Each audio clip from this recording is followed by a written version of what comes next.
That's all that matters. Great. You want mine? Yeah. It is now 6:30 PM and I'd like to call this meeting of the Community Development Committee to order. While this meeting is being held in person, we are also offering the option for the public to participate through Zoom if preferred. Instructions on how to attend virtually are included in the City Council calendar item listed on the front page of missionks.org. The public is also invited to participate in the meeting. If you are participating through Zoom, please either add your comment in the chat feature and it will be read out loud, or note that you would like to speak and we will call on you shortly to make your comment verbally. Please remember your comments or questions are visible to everyone in the meeting. If you are part of our in-person group tonight, please raise your hand but stay seated and we will call on you to go to the lectern to make your comment. When you make your comment, please state your name and city of residence for the record. Also, please be conscientious of others trying to speak and speak slowly and clearly. This meeting will be recorded and posted on the city's website at missionks.org. Please contact the administration offices at 913-676-8350 with any questions or concerns. Ms. Folks, please call the roll. Hayden Champosi. Here. Vaughn. Here. Camosa. Here. Ryard. Here. Crane. Here. Schmidt. Here. Josie. Here. All right, our first item of business tonight is public comment. Is there any member of the public who would like to comment now on an item not on our agenda tonight? Please note public comments are limited to 3 minutes. Seeing none, move on to public presentations. We don't have any public presentations this evening, therefore we will move into items from the Planning Commission. We have 4 items coming forward from the Planning Commission this evening. The first is for consideration of a lot split at 5618 Reeds. Mr. Scott, will you please make your presentation?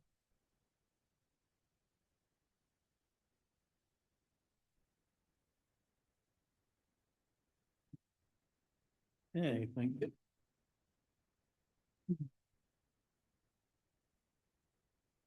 We it was rather quiet last summer. About the time Labor Day came around, so developers started knocking at the door again. So we've been dealing with this wave of development activity that kind of overcame us in the fall. And kind of at the end of the year, Encore, of course, was a big project. So we considered that at the November Planning Commission meeting. Then you all considered that in January. And these are some of the other items that were kind of trickling behind. We're now catching up with. So these were all considered at the January 26th Planning Commission meeting. And they're now all going to be coming to you next week on the 11th for consideration. And since some of this is kind of new to Councilmember Camosa, I will just kind of go through this a little bit slowly. There's a variety of items that we'll go over tonight. Typically with a development project, there's essentially 4 different items that we consider. So it's a preliminary plat or a preliminary development plan, a final development plan, a preliminary plat, and a final plat. And the preliminary development plan goes to you all for consideration as well as the final plat. You have both of those tonight. And every once in a while we get something fun like a rezoning. So we'll have that in the mix too. And then we get these kind of one-offs like a lot split. The lot splits are pretty simple. I would actually like to consider this to be an administrative item when we do our zoning code update, because it is pretty straightforward. But right now we have to treat it as a item to be considered by the city council. So the first item tonight is a lot split for 5618 Reeds Road. This is just a little bit under half an acre. It's 0.4 acres in size. There's one single family home on the lot right now that I think is about 1,400 square feet. The lot was purchased by James Engel Custom Homes, and they submitted an application for a lot split. So they want to split the lot in half, tear down the existing home, and build a new home in each lot. And the new homes will be 2 stories with 3 bedrooms and 3 baths with 3.5 baths, 2-car garage. They'll be about 1,800 square feet in size. So we have a provision in our code. Any lot platted prior to October 8th of 2003, which has a width of 60 feet and an average depth of 101 feet, may be utilized for a single family dwelling. Any lot may be split to a minimum width of 60 feet and a depth of 110 feet if it complements the overall character of the adjacent neighborhood. and considering applications for a lot split to a width of less than 70 feet, the lot width of any newly created lot may not be less than the 75% average front lot width the subject property and the subject property block. You have that PowerPoint? So essentially, we kind of look at the block and we look at all the lots on the block and we do an average. And I think that might actually be in the staff report. So we listed all the lots, did each lot width. We came up with an average of 76 feet wide. 75% of that is 57 feet wide. And what they're proposing is a lot that's a little bit over 60 feet. It's like 61 and a half or 62. 62 and a half feet. So this meets the test. The photograph on the left is the existing lot. Then the photograph on the right is the entire block. It shows all the kind of smaller lots. So you can kind of see this is sort of the one-off. So we had a public hearing on that at the Planning Commission. There were no comments on that, and the Planning Commission recommended approval to the City Council. Great. Any questions or comments from the committee? Yep. I was just curious because I'm bad at reading the drawings. What is the setback on what they're building, or is that not determined yet between the two? Do you know? It's going to be 30 feet or so. That's Okay. kind of the standard setback. Debbie? Based on what's been written so far, have we had any community members share concerns about the lot split? We did one on Maple back in 2018.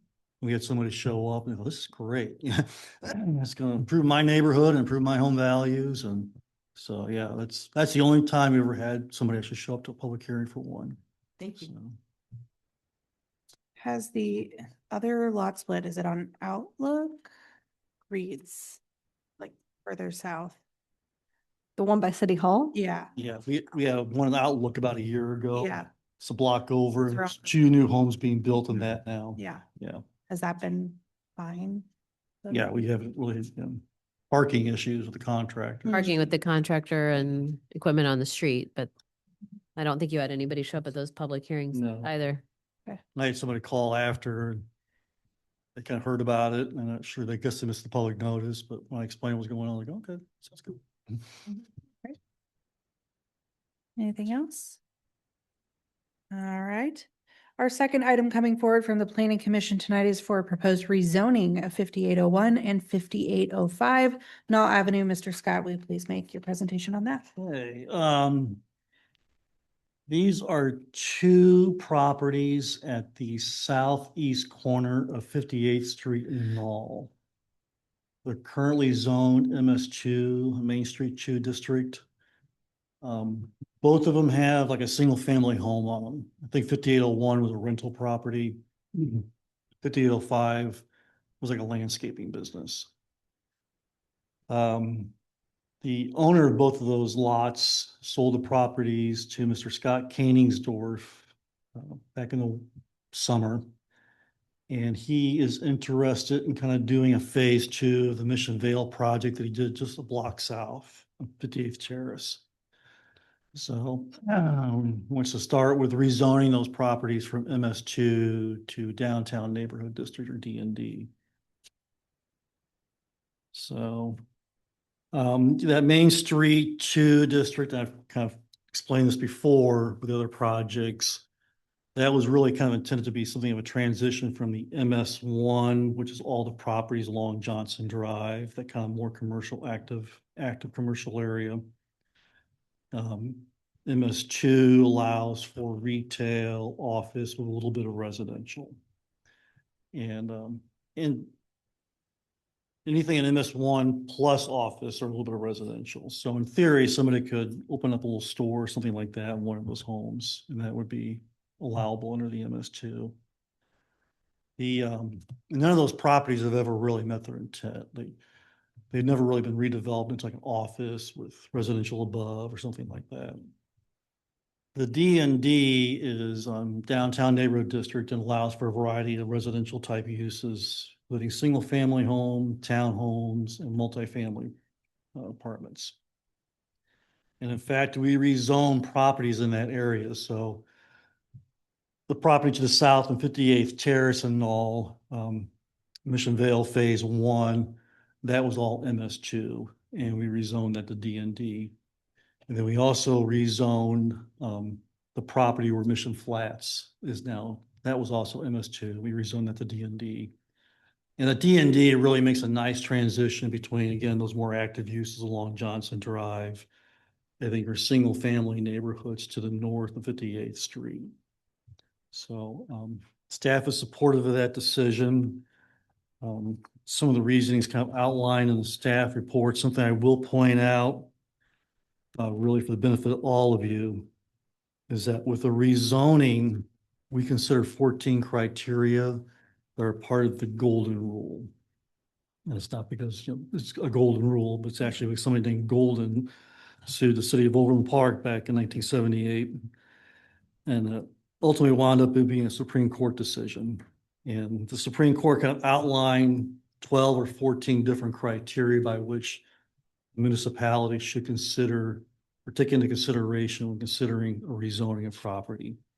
So we've incorporated that into our zoning code, and we incorporate that into all of our staff reports, and we go through and we do that analysis. So I will not repeat all that to you, but read that at your leisure in the next few days. And if you have questions next week, feel free to ask. So this was also a public hearing at the Planning Commission. We did have one resident, actually a resident of Roland Park that came. She owns the house on the north side of 58th Street, so at the northeast corner of Knoll and 58th Street. And I think she was more curious than anything else. And so she got her questions answered and kind of left it at that. The Planning Commission did recommend 8-0, excuse me, for approval to the City Council. Any questions about this? Yes, Debbie. The townhomes that are projected here, how high? I mean. 2 stories, yeah. I just have for my memory, we just rezoned those 5 pieces of land to D&D as well out of MS2 for Encore? Yes. Okay, thank you. Mhm. Yep. Same thought process, transition zone. And just, I can never remember the specifics, but just to cement my understanding, the reason MS2 doesn't work is because there has to be a commercial component or a mixed use component. Okay. Should be. Well, yeah, I think this is just like the other sort of phase of this project, if you will. I think it's a very important kind of housing that we don't have a lot of, so. Anybody else? All right, our third item coming forward from the Planning Commission tonight is for a preliminary development plan for the Mission Vale Townhomes Phase 2 project. Yes. Mr. Scott? This really kind of gets into the nitty gritty of the project itself. So again, it's those 2 parcels at the southeast corner of Knoll and 58th Street. He's proposing to build 9 townhomes. There'll be 7 facing Knoll and then 2 facing 58th Street. And there'll be 2 stories, 2 bedrooms, I think 2 bathrooms. They'll all have a 1-car garage. Now, our rule for D&D for parking is essentially 1 parking space per bedroom. So if there's 9 units, they each have 2 bedrooms, there has to be 18 parking spaces. Well, 9 of those parking spaces will be in the units themselves. So the other 9 should be in the surface parking lot behind the units, kind of in the southeast corner. There's not enough space for 9 parking spaces. There's only enough space for 7. So he's asking for a variance of 2 parking spaces. So we asked if he's had any issues with parking at his other project on 58th Terrace, and he said not really. And so no, he was able to get all the parking onto the site. So it's kind of a mixed bag. Sometimes you'll have somebody that rents a 2-bedroom unit and it's just them. So they might use as a spare bedroom or an office. So it's just kind of a mix. So is there on the street parking for those two spots? Just be a variance, you know, if you So wind up having, all 18 parking spaces, yeah, the two people will be parking on the street, probably on 58th Street. I didn't understand that. So yes, there's on-street parking or. 58th Street, on 58th Street, on-street parking is permitted. So, But there won't be two reserved spots on the street. I yeah, understand. there won't be two reserved spots for them, but, But they can park. right, they can park there, yes. Any other questions? I think, wanted to talk a little bit about stormwater. I know that was a question that came up. If you can go to the next slide. So, with all these development projects, we asked the developer to provide a stormwater study.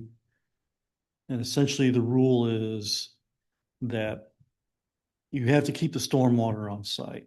You have to be able to handle it on site in some form or fashion.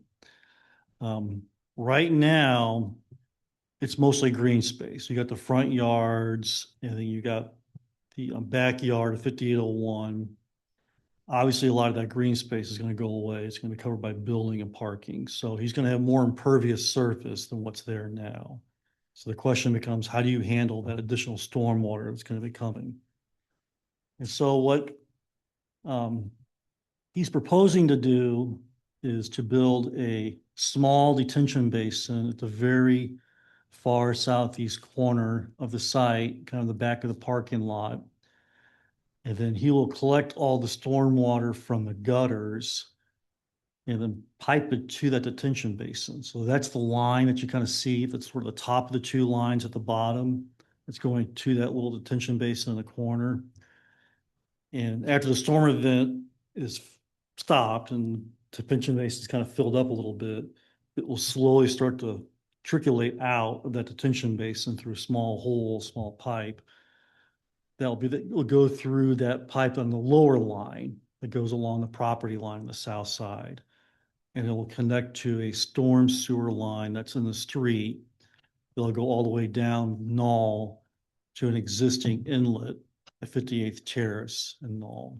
So it'll connect to that and it'll go into the city storm sewer system. So that's how he's addressing the stormwater. And the none of it is in the first 2 pages of the report from the engineer. Then there's like 100 pages of numbers that none of us really understand. So we rely on our on-call engineer to kind of review all of this, and it looks okay to him and it looks okay to us. We oftentimes will ask for a traffic study too, but given the fact that this project was so small, you only had 9 units, traffic study just didn't really seem feasible. So we didn't ask for that with this. So that's all I have. Yeah. Sam has a question. So on the stormwater retention basin, is that just a process question? Is that conversation just kind of happen organically where they do a rainwater study, you review it, Yeah. you say, hey, we need to address this? Yeah, just one of the items on our checklist, Okay. we ask for typically traffic study, stormwater study. Is any of that, I guess, in code at all, or is it just part of the? There's some language in our code, yeah. It's not in the zoning code, it's in another section of the code. Yeah. Cool. And I have, We also adopted several years ago, the American Public Works best management practices for stormwater. So that's a lot of cities in the Kansas City area adopted that manual. So all the engineers are familiar with that. Did you? yes, I have another question about, and this might be more of like a question that the developer might know, but it looks like in his conversation with the planning commission, it was the cost and sorry. It's my doorbell right Yeah. The rental cost is going to be pretty similar to Mission Vale 1, correct? About 2,500 a month, I believe. And that's 100% rented out. Does he anticipate it's going to go pretty Yeah. quickly too? He's got it all rented out. Yes. He's essentially just replicating the same Yeah. plan. Okay. Thanks. I got it. Yeah, my question has to do with the piping for that retention basin. You say small.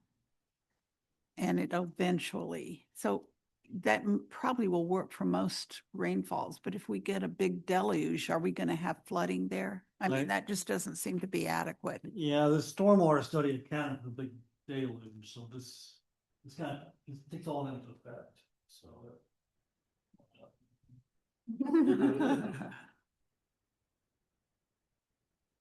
That's the line that collects all the stormwater. Correct. Those detention basin.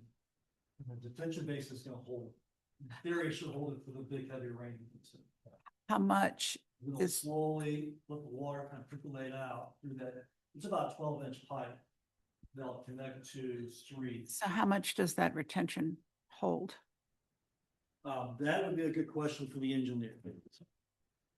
Yeah, I don't know exactly how many gallons it holds. Because 12 inches is not really going to move it very fast. Right, and that's the whole idea, is it's gonna slowly release it back into the storm sewer system. yeah, I just would like to see a little more work on that. Yeah.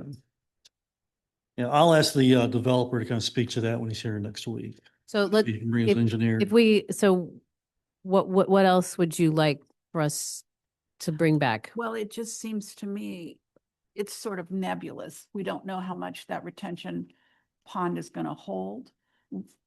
I would like to know how fast that's going to drain, because even in addition to the gutters that you're going to get in that retention water, you're going to have water just from rain.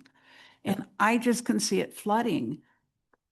And how do we, Yeah, and it's that's not good for their apartments either. So. designed to capture all the water from the property, so not the surrounding area, but just on the property. No, I understand Yeah. that, but if you're having a hard rain, you're gonna have rain in straight because it's not covered. So Yeah. maybe what we need is like the size of the retention basin, and then also if the engineer is willing to give us like a 3-minute explanation of how that functions, I think that might help.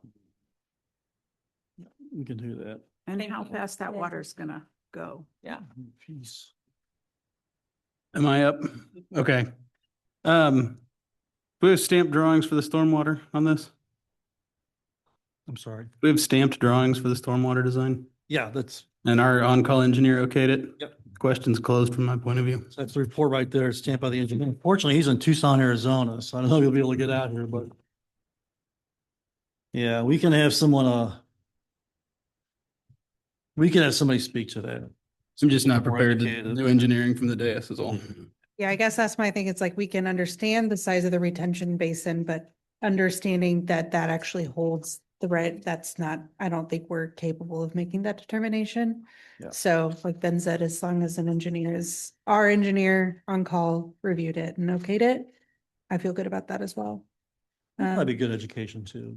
We can have our on. Yeah, Yeah, I'd yeah, love to, if we don't understand something, I'd love to hear about that. Yeah. I don't think I'm ever going to be prepared to determine, even after a presentation, whether it's adequate or not. Right. So I trust that process, but not at all to step in the way of the council's understanding of the proposal. I didn't quite understand everything you said. Were you saying we don't need? What I'm saying is, from my point of view, if we have stamped engineering drawings for the stormwater design, and our on-call engineer has checked them and thinks they're reasonable, that's enough for me to be satisfied that the design is adequate.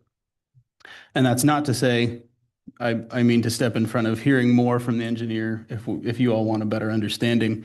I just, for my comfort level, that's enough for me. And I also don't feel qualified to second guess the engineering either way myself. It's stamped, so it means if it's not right, they can be sued essentially. So I mean, things happen, but yeah, Debbie.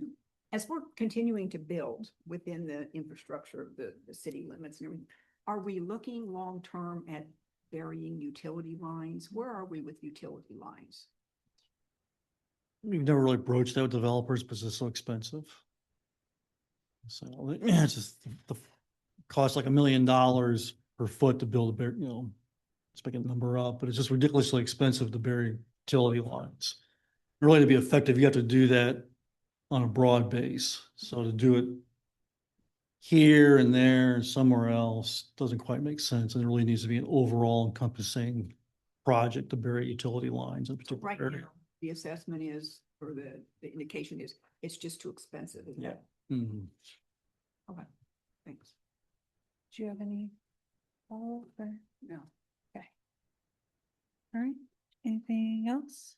This is an action item, right? It's, This will be an action item. Okay. The 11th, Okay. yeah.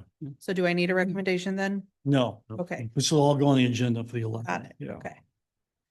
All right, our final item coming forward from the planning commission tonight is for consideration of a final plat for the Encore project in the 5200 block of Martway Street. Okay, so they submitted a preliminary plat and a final plat that was considered by the planning commission in January. The final plat is coming to you all because there's a dedication of right of way. So you go to the next slide. And again, I know. Table forward about 2 feet. There you go. The developer, we've asked the developer to dedicate right of way along Markway. They're dedicating about 5 or 6 feet of right, probably a little more than that. And that will include the trail as well as the on-street parking that they're asking for. And then they've redefined the drainage easement. So the creek kind of flows behind the project. And their property line goes almost all the way to the south side of the creek. So the creek is in their property. So we're asking for a drainage easement so that we can have control over the creek and get in there and do any repairs. And that's the green line. So all of that is dedicated as part of this plat, this final plat.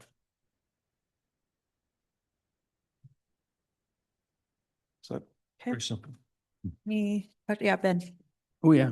At the northeast end, it seems like we step down there and don't have the full right of way, but we accept a permanent easement. Why? Why not just have right of way all the way to the end? You see that little notch at the end? In the northeast corner? Yeah, how come? Yeah, this is all, that's actually part of the property, that's right away already. Okay, This is all additional right away. So we Okay. basically said, let's just kind of draw a line back from this point, all the way across. got it. Okay. And then the stormwater easement is more or less, well, part of it's what we didn't get back in the day from Wendy's, right? Yeah, a little bit of realigning there. Got it. And we've asked them as part of the whole deal to rebuild the wall. Is that portion of the wall behind Wendy's? We never got to rebuild. Any questions?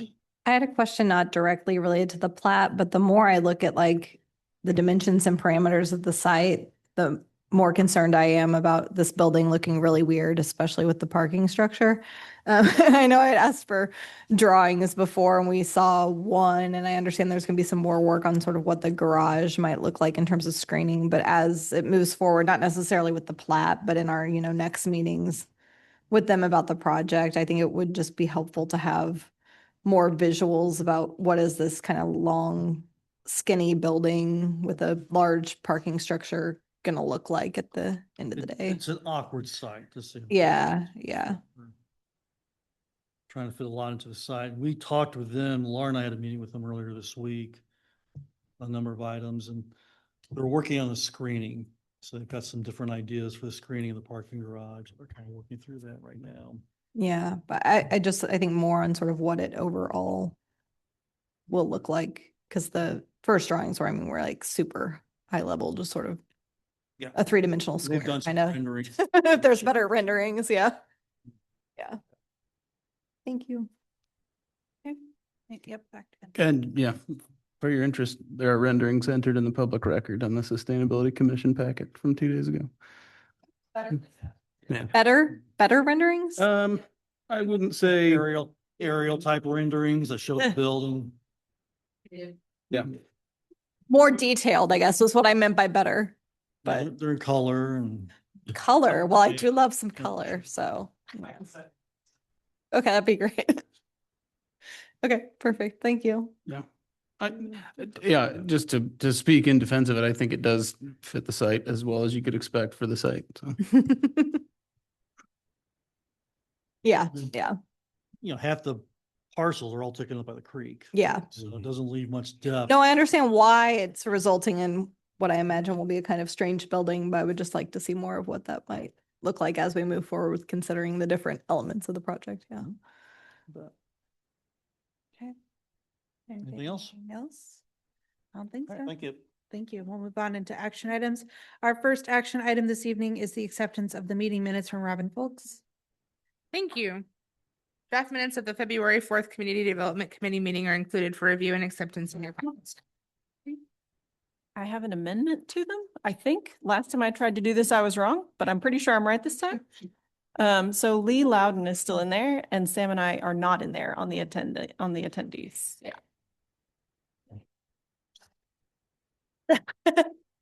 Yep. Great. Also on the other meeting minutes, but I'll say that next time too. so. Is that a material error then? Then I'd say non-consent. Yeah. Yeah. Regular. Or not. Laura says no. I trust your judgment. Yeah. You've been doing this longer than I have.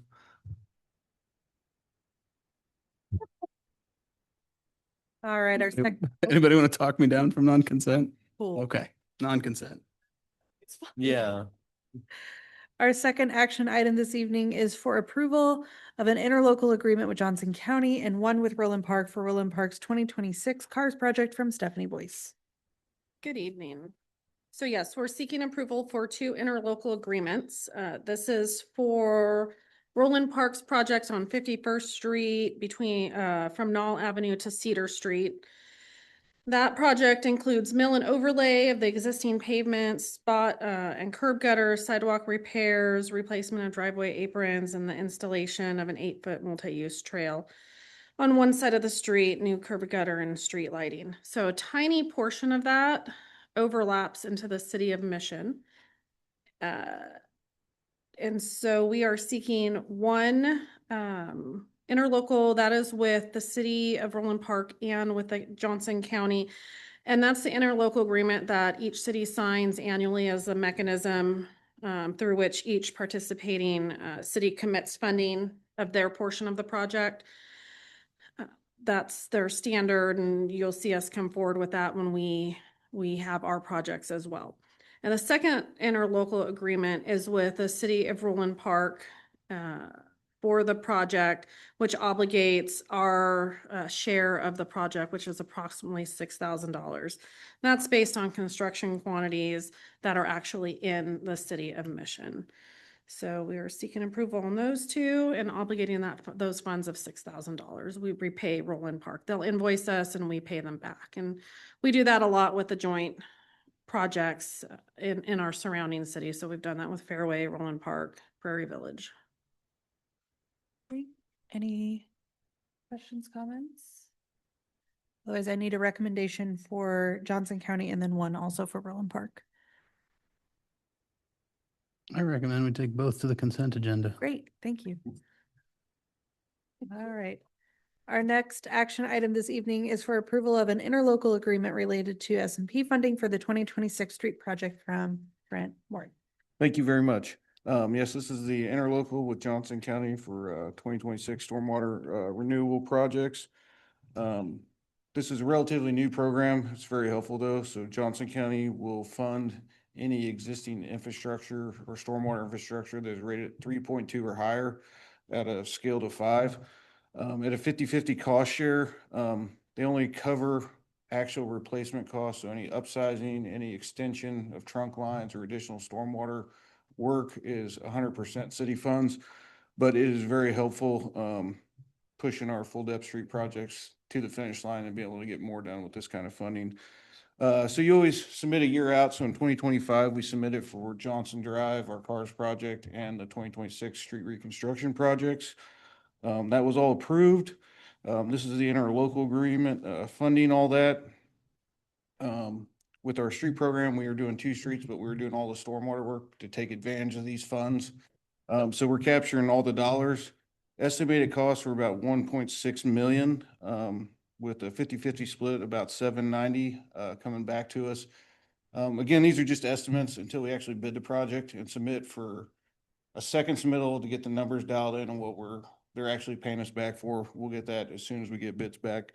But estimated about 730 for Johnson Drive stormwater and about 60 grand for the residential street program. So this agreement really just gives staff the ability to invoice Johnson County once those assets are installed and we've paid, and then they just reimburse us on that. So happy to answer any questions. Great. Questions? Comments? Recommendation? How much- And we take to council non-consent. I was gonna say, that's pretty good reimbursement, right? Yeah, I'd like to talk about that in council. Great. it's the biggest one yet. Thanks to the Johnson Drive. Yes, very helpful. All right, our final action item this evening is for an approval of a tax order for the 2026 street reconstruction project inspections, also from Brent Moore. Yeah, so this is our pretty standard practice. This is our 2026 street reconstruction projects. We have on-call consultants that do our inspection for us. As you all know, we're a small staff, so you just can't sit on the site 5 days a week, 8 hours a day. So this helps deliver a quality product. So our two streets we're doing this year, 54th Street, 61st Terrace, and then we're doing all the storm work on 63rd Terrace and 54th Terrace, like we just talked about. The scope of the work for the streets is full depth pavement, restoration, curb, gutter, sidewalk, replacement of existing sidewalk and stormwater improvements. Construction and inspection services are just necessary. We test concrete, we test asphalt, we test compaction, making sure everything's getting installed right. And making sure we get a quality product. And it also gives us the back end. We carry 2-year maintenance bond on all our projects. So if there's any deficiencies, we've got all that documentation and there's really not an argument, and they come back and fix the stuff at no cost to the city. Pfeffercorn's done our inspections probably for the last 3 or 4 years. We've had great luck with them, very cost effective. And in the past, we're only getting billed for the time they're here. So if our contractor's efficient, we saw this last year on 63rd. We underrun the inspection contract by like 50% just because it went so fast. So it can go both ways. That was a good scenario, but usually we keep these right on budget or under budget. So staff is asking to approve a contract with Pfeffercorn Engineering for $92,320 for inspection services for the street program. Happy to answer any questions. Great. Questions, comments, or recommendations? Recommend approval on the consent agenda. Thank you. All right, and that concludes our action items. We do not have any discussion items this evening, but before we adjourn, Ms. Smith, are there any department updates for the Community Development Committee? I think the only one I would give is that last week, Millhouse closed on all 8 parcels related to the Mission Beverly project, including Beverly Park. There's a lot of paperwork and documentation that was flying around, as Mr. Scott can attest to. So that's was really positive news. I believe that the work has not already started on the water line relocation. It should probably start later this week. We did have a sinkhole that appeared. We couldn't hold off on a small sinkhole. So we're going to do some emergency repairs. It will be actually part of what's replaced with their work.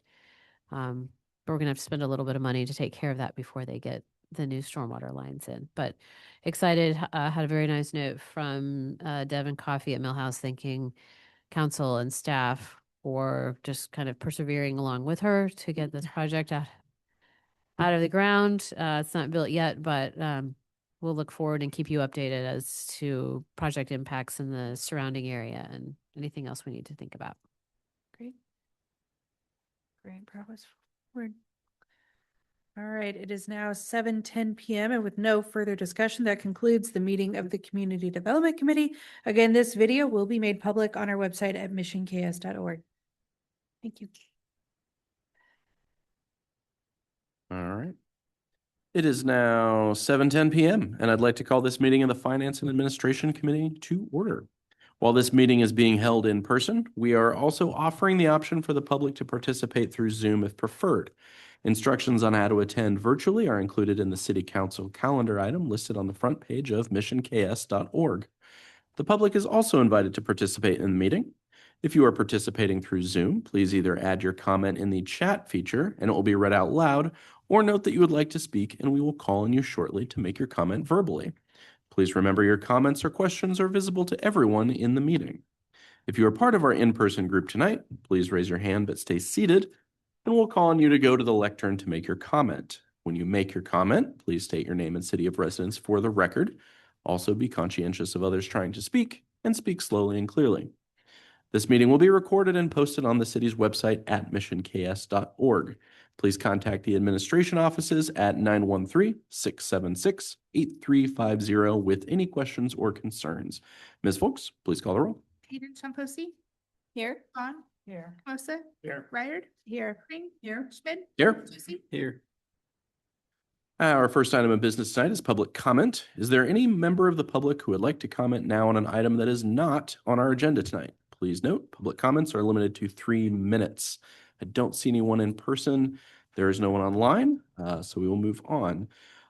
We do have one public presentation this evening related to the review of Mission short-term rental licensing requirements. Ms. Smith, would you like to begin the presentation? Yes. And very quickly turn it over to Mr. Scott. I think everyone will recall that we started back in 2023 actually talking about short-term rental licensing. We've long had a rental licensing program in Mission for both our multifamily and single-family rental properties. How long? Ooh, predates you, probably close to 20 years.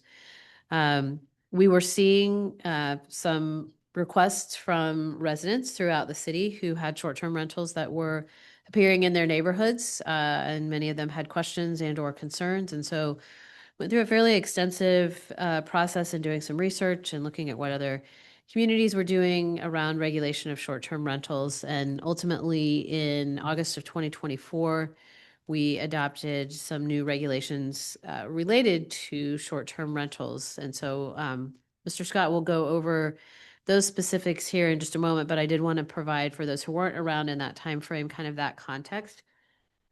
And I can't talk for very long tonight, which is a benefit. Or anymore. So Brian, take it away.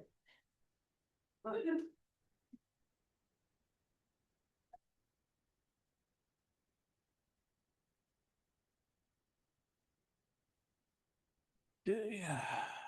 So, yeah, as Laura said, we had heard some concerns from neighbors about short-term rentals and possible impact that they were having in the neighborhood. And so we started doing quite a bit of staff research. That was probably almost 6 months worth of staff research and conversations with the city council and back and forth, and ultimately resulted in the adoption of a short-term rental code or set of regulations in August of 2024. And they went into effect January 1st of 2025. So just to kind of go through these quickly, a short-term rental, short-term rentals are defined as a dwelling unit, so a complete dwelling unit. That'd be a bedroom or multiple bedrooms, bathrooms, a kitchen area that are rented for 29 days or less. And then we actually limit the number of dwelling units per parcel of property. So there's a limit of 1 dwelling unit per parcel of property zoned in the R1 single family district or the R3 townhouse district. There's a limit of 2 dwelling units per parcel of property zoned in the R2, which is kind of bi-family residential district or the D&D downtown. And then there's a limit of 4 dwelling units per parcel of property zoned in the R4, basically the multifamily. So the R4, R6, MS1, MS2, and mixed use district. We actually do have 2 short-term rental units in a building on Johnson Drive in the MS1.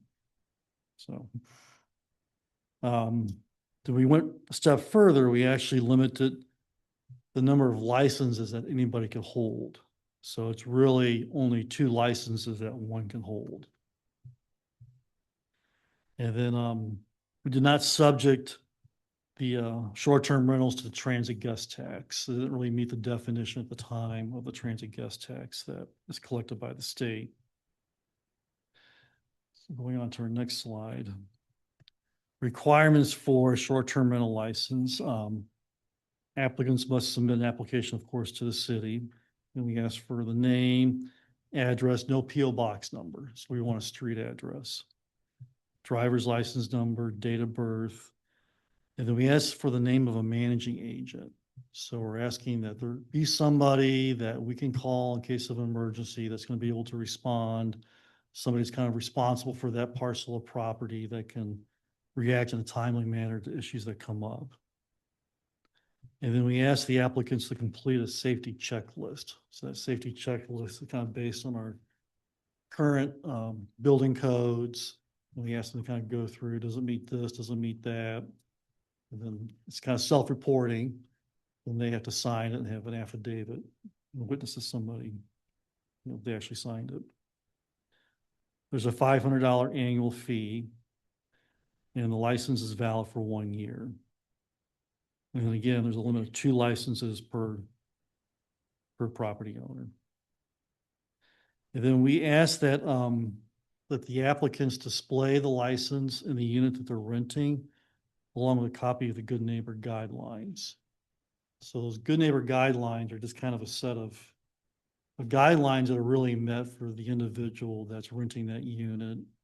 And it just kind of goes through some of our nuisance code, or not our nuisance codes, but our peace and quiet ordinance and our party nuisance ordinance, and some things about trash and, be nice to your neighbor and don't block people's parking and things like that.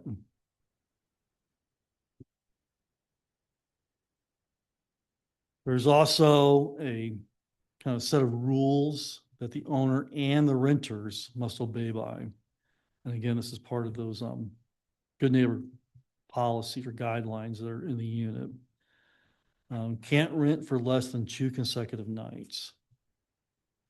Cannot be used as a reception space, party space, meeting space, or for any other similar events open to non-occupant guests. So you basically can't have a Super Bowl party and invite 100 of your best friends over. That's really just for those that are actually occupying that unit during the time that's being rented. No more than 2 adults per bedroom, with a maximum of 10 individuals total in the dwelling unit.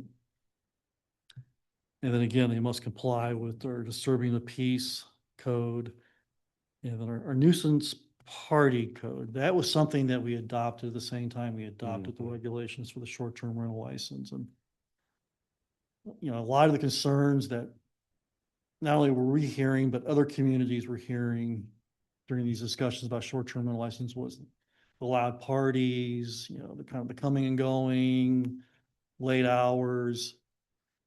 And we kind of bifurcated a little bit because you could have a loud party at your home. It doesn't necessarily tie in with a short-term rental license. So we literally copied the ordinance that had been adopted by Overland Parks. We thought that was pretty good set of criteria. And that's in the neighborhood good guidelines. So we adopted that at the same time. And of course, they must obey all the codes of the city and the state. So again, we adopted in 2024. It took effect January 1st of 2025. We had 12 short-term rental licenses that were issued in 2025. And we've been kind of monitoring the short-term rental licenses through a software called Granicus. So Granicus actually gives us the ability that it goes out and tracks short-term rental license listings on Airbnb and Vrbo and some of the other popular sites. And it will identify the ones that are in mission, or at least have a proximity to mission. And then we'll go in there periodically and make sure, okay, are these the ones that we know of that actually have a license? And if they don't, then we'll follow up with that person. I don't think there's been any cases yet where we've actually followed up with somebody, but we have been monitoring that throughout the year. So we just completed our renewal for 2026. And we have 16 licenses that have been issued. So pretty much everybody that got a license last year renewed again for 2026. So there were a couple that dropped off, but then there were some that we kind of added on. But then we've had 7 licenses that have been initiated but not completed. So my guess would be somebody has started a license, then for whatever reason, they're getting cold feet or kind of thinking about it a little bit more. So they just haven't gone as far as to actually complete the license. So we're going to start following up with those folks to see where they're at. If they're actually going to go through with it. If not, then we'll just cancel the application. If they are, then we'll kind of prompt them along to get it completed. And we'll be leaving that. And Laura and I were discussing some legislation that's come out of Topeka here recently. There's a bill that came out of the House that kind of makes some changes to the transit guest tax and how that's being collected, particularly in the period during the World Cup, May 15th to July 2026. And I'm kind of reading through that. It also places, the restrictions is not the right word, but it places some limitations on what governments can do. It basically says governments can't limit the number of licenses that are issued or even the number of rental units per property. That's kind of the way we're interpreting it. So I don't think it's been passed yet. I think it passed out of the House. I don't know if it's gone to the Senate yet. So we're kind of monitoring that. And that's only during World Cup, right? Only during the World Cup event, yeah. In the Senate, yeah, okay.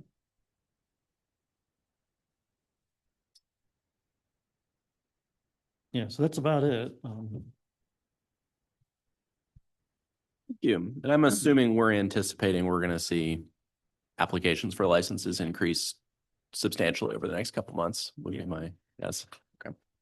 I know that's a good question. I think people are kind of checking it out. I was kind of surprised January 2nd, the first day we were back from the holidays, there was a couple that came in early in the morning and they own a home nearby and we're kind of thinking about it, we got an RV. I mean, just pick up the RV and take off for a month and rent out our house. We've never done it before. So I think there's a lot of people kind of like that right now. They're thinking about it. Were there other questions or comments on the presentation? Let's just go right down the line. Debbie? When I look over these, I think it sounds like government overture. I think it sounds like it improves with how many people can be in a bedroom. But the one thing that neighbors have a bigger concern about is parking. How are we going to address parking? If you can have up to 10 people, can they allow 10 cars? Some of it I think is a little on the end of enforcement that maybe not being appropriate. And the other is the one thing most neighbors have a concern with is parking. The noise ordinance, all those are applicable whether you have a short-term rental or not. So some of it, how many people you can have in somebody's house, I don't know if that's our business, is it? Well, I mean, I don't know that you can, we don't regulate if you have a gathering, a family gathering at your home.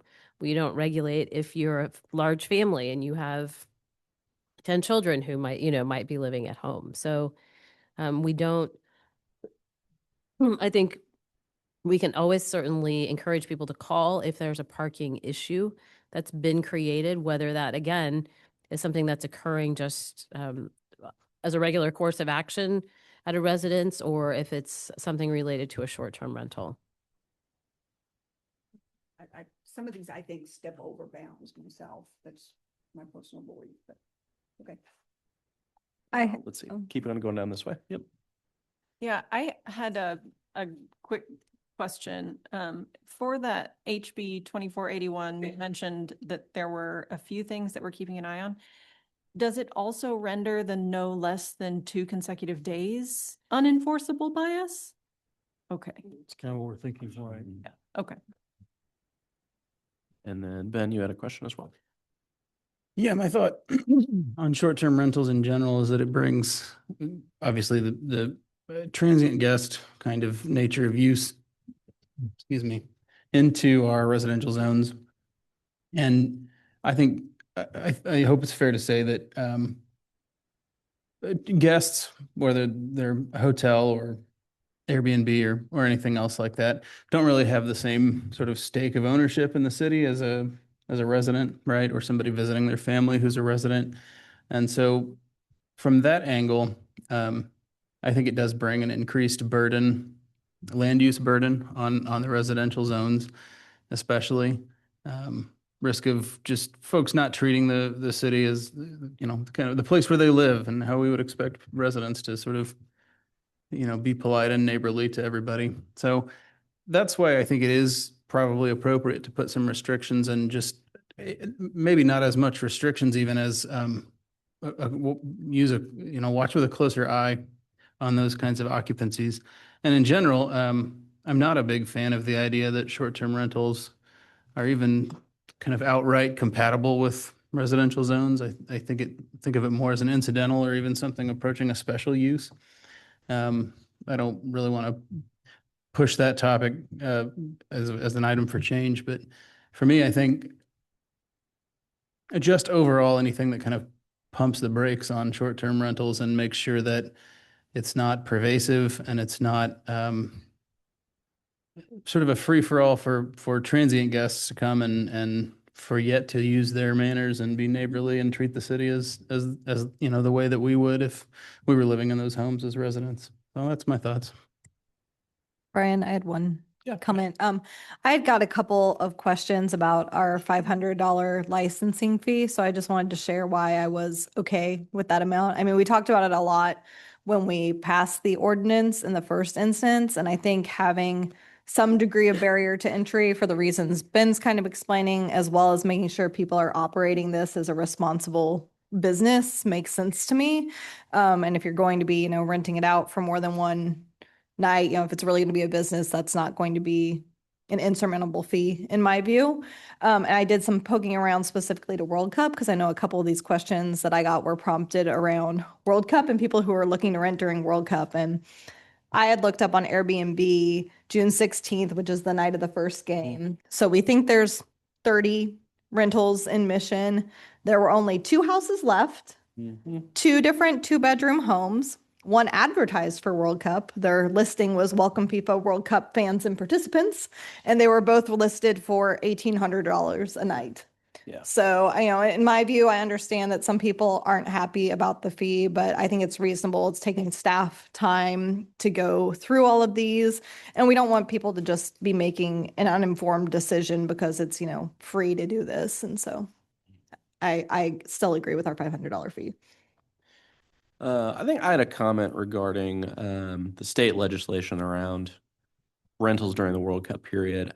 I am inclined, even though that they conflict with some of our own ordinances, to let that kind of roll off my back a little bit for a 2-month period. I don't think we're likely to see visitor traffic, the likes that this is going to bring in maybe ever again. I think the World Cup is potentially a once in a lifetime experience. And I'm not of the mind to waste time on trying to come up with a way to combat or reinforce our own ordinance for 2 months for something that is probably never going to happen again. That is my opinion on that. Joseph, I think you said, oh, Wanda, sorry. Yeah. Mary, someone down there raised their hand. Yeah. Who was it? Me, Yeah. maybe, if you wanted to. I just wanted to also back up, you know, what the mayor said. I'm definitely in favor of still the $500 rental license fee.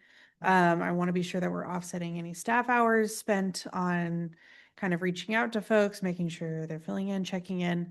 And yeah, I certainly want there to be a bit of a speed bump there for folks to, like, if they really want to do it, they should have some upfront costs into getting into it. So yeah, yes, yeah, that's my 2 cents. We did have one. Did have more. Wanda, yeah. I guess my question is, who Who does the monitoring?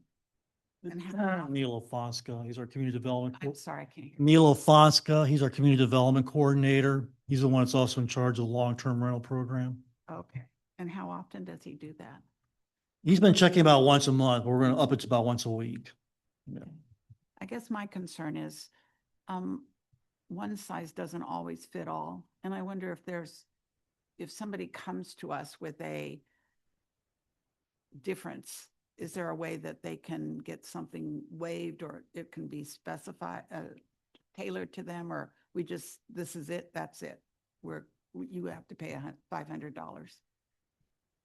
Well, the fee would be the fee, yeah.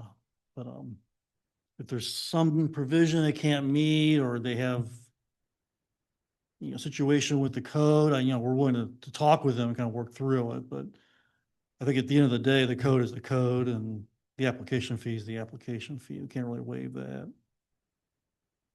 Thank you. Ben, go ahead. Yeah, just to that, I mean, you are sort of operating a very small, but nonetheless a guest house out of, R1, which is not designed for that and never intended to really be that. I think it's appropriate to have some, both recouping of our costs to administer and monitor and deal with that kind of special use or unusual use. As well as just, again, like I say, a little bit of a break on maybe just everybody doing that all the time or a little more casually. Speaking specifically to the state legislation, that jogged my memory on something I wanted to touch on, which is I feel a little imposed upon by the state and the sort of the metro area with this expectation that we sort of diffuse the responsibility for hosting this event within every municipality. I think if you're going to try to do stuff like this, you have to build the infrastructure and the facilities for it. And, I don't mind trying to reach a little bit for special events, but I think it's a bit much to tell every city they have to take part.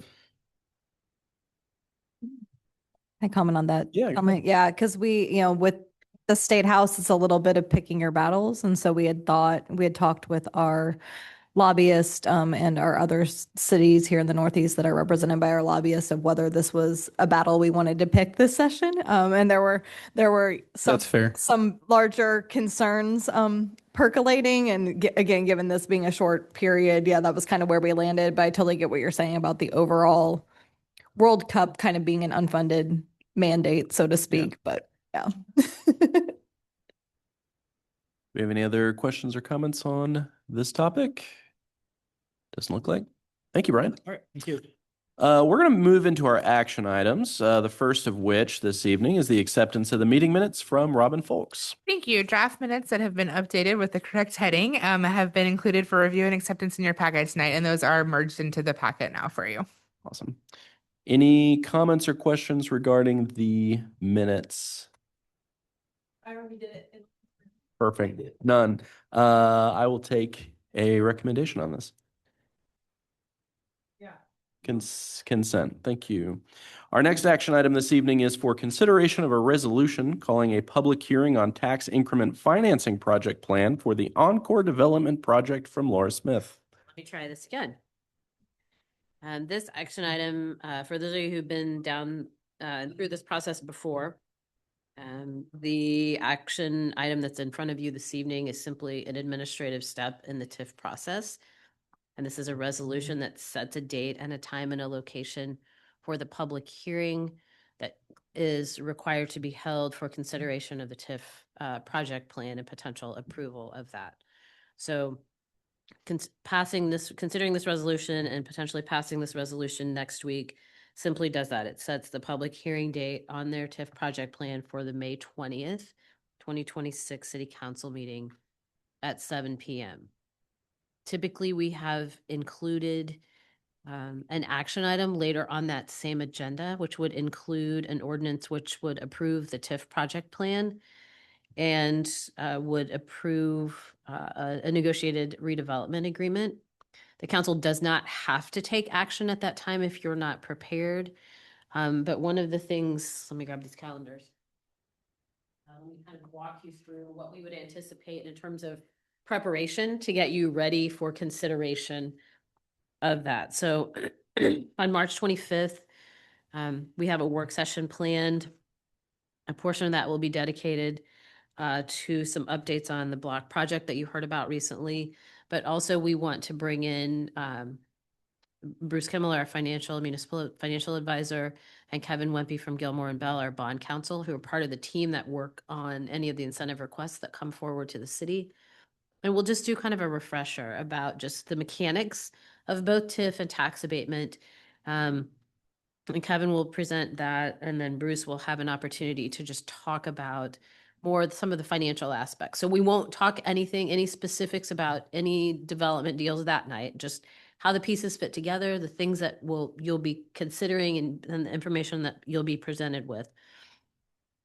And Kevin will be in person. Bruce will be Zooming in for that meeting. April 15th, ahead of the city council meeting, you'll see, or on your calendar sheet, we had added a work session. So at 6 o'clock. And that's really going to be the first opportunity for Mr. Kimmel to be in to sort of present his kind of first look at the pro forma and the financials as it relates to the project.